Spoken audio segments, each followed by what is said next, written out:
ಗಾಡಿ ಯಾಕೆ ನಿಲ್ಲಿಸಿದಿರಿ? ಗಾಡಿ ಗೇರ್ ಕಟ್ ಆಯ್ತು ಅಂತ ನಿಲ್ಸಿರೋದು.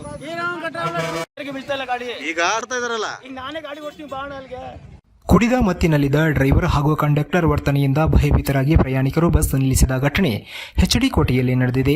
ಎಚ್ಡಿ ಕೋಟೆ ಬಸ್ ನಿಲ್ದಾಣದಿಂದ ಮೈಸೂರಿಗೆ ಹೊರಡುವ ಕರ್ನಾಟಕ ರಾಜ್ಯ ರಸ್ತೆ ಸಾರಿಗೆ ಸಂಸ್ಥೆಯ ಎಚ್ಡಿ ಕೋಟೆ ಘಟಕದ KA095104 ಸಂಖ್ಯೆಯ ಬಸ್ ಚಾಲಕ ಗೋಪಾಲಕೃಷ್ಣ ಮತ್ತು ನಿರ್ವಾಹಕ ಪ್ರಕಾಶ್ ಕುಡಿತದ ಅಮಲಿನಲ್ಲಿದ್ದು ಕುಡಿತದ ಮತ್ತಿನಲ್ಲಿ ಬಸ್ಸನ್ನು ಅಡ್ಡಾದಿಡ್ಡಿ ಚಲಾಯಿಸ್ತಾ ಇದ್ರು.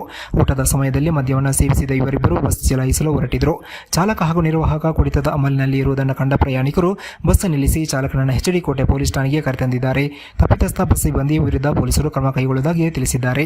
ಜನರು ಬಸ್ ಚಾಲಕ ಹಾಗೂ ಕಂಡಕ್ಟರ್ ಮೇಲೆ ನಂಬಿಕೆ ಇಟ್ಟು ಬಸ್ ಹತ್ತುತ್ತಾರೆ. ಇಷ್ಟೊಂದು ಜನರ ಜೀವ ಇವರ ಕೈಯಲ್ಲಿ ಇರುತ್ತೆ, ಆದರೆ ಇವರು ಮದ್ಯ ಕುಡಿದು ಎಲ್ಲರ ಜೀವವನ್ನು ಅಪಾಯಕ್ಕೆ ಸಿಲುಕಿಸಲು ನೋಡಿರುವುದು ಎಷ್ಟು ಸರಿ ಅಂತ ಬಸ್ನಲ್ಲಿದ್ದ ಪ್ರಯಾಣಿಕರು ತೀವ್ರ ಆಕ್ರೋಶ ವ್ಯಕ್ತಪಡಿಸಿದ ಘಟನೆ ನಡೆಯಿತು.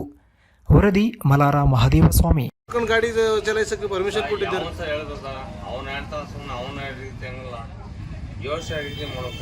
ಯಾವನ ಡ್ಯೂಟಿ ಬರೋ ಟೈಮ್ ಹಂಗೆ ಮಾಡ್ತೀವ ತಪ್ಪು ಯಾರಂಗೆ ಆಗ್ತಾವ ಅವನೇ ಇವಾಗ ಅವರ ನಿಮ್ಗೆ ಪರ್ಮಿಷನ್ ಕೊಟ್ಟಿದ್ದಾರೆ ಎಣ್ಣೆ ಹೊಡಿಯಕ್ಕೆ? ನಿನಗೆ ನಮ್ಮ ಕಡೆ ಎಷ್ಟು ಜನ ಕೂತಿದ್ರಲ್ಲ ಅಲ್ಲಿ?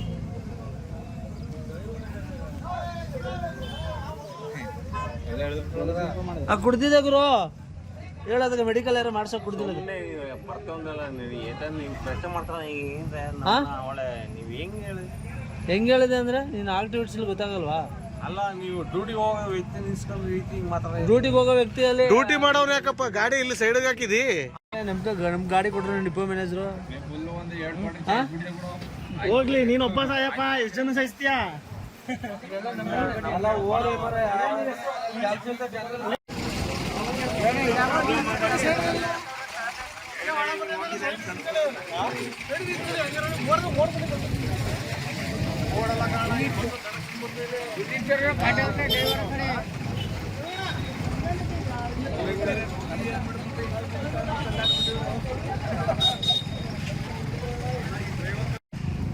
ಇಲ್ಲ ನಂಬರ್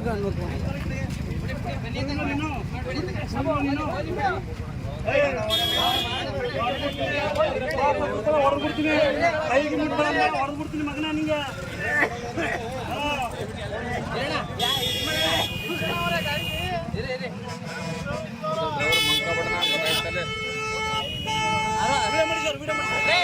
ನೀವು ಫೋನ್ ಮಾಡಿ ಇದು ಮಾಡ್ರಿ, ನಿಮ್ಮ ಡಿಪೋ ಮೇಲೆ ಫೋನ್ ಮಾಡಿ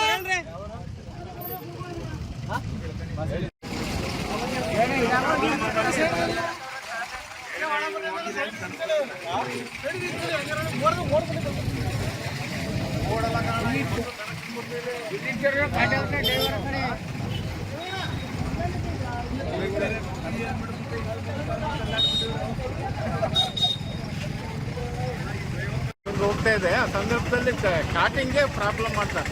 ನಂತರ ಜನ ಆಸ್ಪತ್ರೆ ಹತ್ರ ಇಳ್ಬಿಟ್ರು, ಹೆಚ್ಚು ಜನ ಎಲ್ಲರೂ. ಆಮೇಲೆ ಇಲ್ಲಿಗೆ ಬಂದು ಇಲ್ಲೂ ಹಾಗೆ ಟ್ರೆಕ್ ಮಾಡ್ದ. ಬಟ್ ಯಾರಿಗೆ ಆಕ್ಸಿಡೆಂಟ್ ಆಯಿತು ಅನ್ನೋ ಮಟ್ಟದಲ್ಲೇ ಮಾಡ್ಬಿಟ್ಟ. ಆ ಕಾರಣಕ್ಕೋಸ್ಕರ ಎಲ್ಲ ಹೇಳ್ಬಿಟ್ಟು ಮತ್ತು ಅವನ್ನೆಲ್ಲ ಅವ್ನ ಜೊತೆ ಇರೋದು ಬೇಡ. ಮತ್ತು ಅವ್ರು ಯಾರೋ ಒಬ್ಬ ಇವನು ನಿರ್ವಾಹಕ ಇದನ್ನ ಫೋನ್ ಮಾಡ್ದ, ಅವ್ರ ಆಫೀಸವರು ನೀನೇ ತಗೋ ಗಾಡಿಯಾ ಅಂತಂತಂದು. ಹಂಗೂ ತಗೊಳ್ಳಿಲ್ಲ. ತಗೊಳ್ಳೋದೇನೆ ಪ್ರಾಬ್ಲಮ್ ಆಯಿತು. ಜನ ಆಕ್ರೋಶಕ್ಕೆ ಹೋಗಿಡೋದು ಮತ್ತು ತೊಂದರೆ ಇದಾಗಿದೆ, ಜನ ತೊಂದರೆ.